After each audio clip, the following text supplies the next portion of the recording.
prosecuted, but some people have been sentenced to lengthy prison terms, and some have been sentenced to death. These people need legal representation, which people like Shirin Ebadi provide. Borzo, thanks very much. Borzo Deragahi is the Los Angeles Times correspondent in Beirut. You're listening to Morning Edition from NPR News. Support for WXCL-FM's Morning Edition comes from the attorneys of Searcy, Denny, Scarola, Barnhart, and Shipley, proud supporters of WXCL-FM. Information available at searcylaw.com. You're listening to Morning Edition here on 90.7 WXCL-FM and HD. Mark Galsky along with you here on this Black Friday morning, nice and clear, 54 degrees, 20 minutes before 7. It's Morning Edition from NPR News. I'm Steve Inskeep. If your ears cannot quite hear what someone is saying, you might want to try listening with your skin. New research shows that sensations on the skin can help you understand speech. NPR's John Hamilton has the story, so listen up. It's been clear for a long time that hearing involves more than just our ears. Brian Jick is a professor of phonetics at the University of British Columbia. From our brain's point of view, we can hear with our eyes. Jick says that's why people in a noisy room are more likely to understand someone if they can see the speaker's lips. But Jick wanted to see whether hearing could also be influenced by our sense of touch. So we had a graduate student round up some volunteers. They listened to a person making speech sounds. Pa, ba, ta, da. Meanwhile, the graduate student stood by with a turkey baster. She would squirt a little puff of air from the turkey baster onto the neck of the receiver. And people had very strong responses to it. Specifically, people did a much better job recognizing certain consonants when they were accompanied by a puff of air. That's not as odd as you might think. The sounds in question were pa and ta. To make those sounds, the mouth sends out a little burst of air. In contrast, the sounds ba and da do not come with a burst. And the brain seems to know that. Jick confirmed this with a high-tech version of the turkey baster experiment. He used an automated device to deliver tiny, precisely timed puffs of air to a person's hand or neck while they listened to audio recordings with a lot of background noise. What we found was that the little puff of air would cause them to be more likely to report having heard the sound like pa, even if what had actually been played to them was ba. Jick says what's really interesting about this is that people don't normally use their skin to understand speech, yet they did it automatically. Jick says that suggests our brains are wired to incorporate information from other senses when we listen. From my point of view, we're whole body perceiving machines, and we just take all of the information that comes at us in our environment and merge it into a percept of something that happened in the world. That's an idea that's becoming widely accepted among brain scientists. David Ostry is a professor of psychology at McGill University in Montreal. A few months ago, he did a different experiment that involved touch and hearing. We put small plastic tabs on the side of the cheeks, and we had a robot basically pull on the facial skin. People did a better job recognizing a sound if the robot tugged their facial skin in the same direction it would have moved if they'd been making the sound themselves. Ostry says these days, the big scientific question isn't whether our brains routinely integrate sensory information, but how. Really, it's up for grabs where within the brain this kind of integration is happening. Ostry says it could be happening in areas that process sensory information, or in the motor cortex, which controls our muscles. Research on how hearing is influenced by other senses could help people with hearing loss, or people like airline pilots who need to understand speech in noisy environments. The new study appears in the journal Nature. John Hamilton, NPR News. Now let's...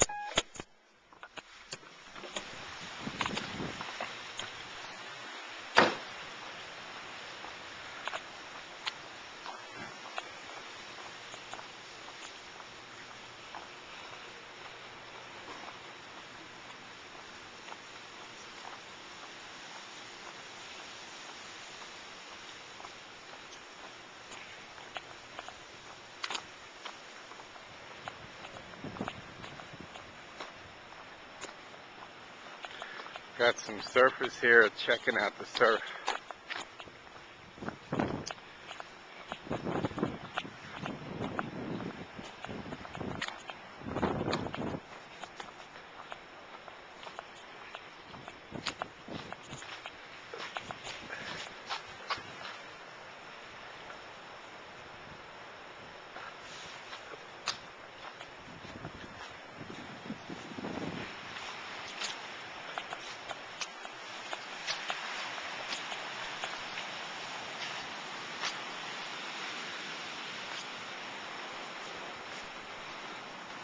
How's it look?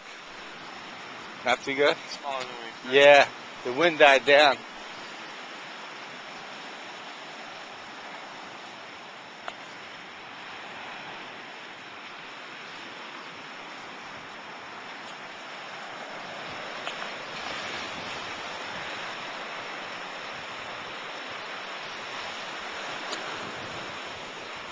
Well, rough morning waiting for my wash to get done here. Just have to deal with it, I guess. Yeah, 2 surfers came down looking at the surf, wanted to get an early morning ride in, so they're waiting, checking it out here. A little cool for a South Florida morning.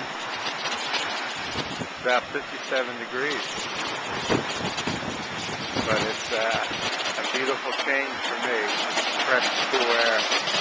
It'll be going up to 75, 80 by the afternoon. Friday morning, day after Turkey Day. Bunch of seagulls flying around there. Early boats out. Gorgeous sunrise.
Have a wonderful day.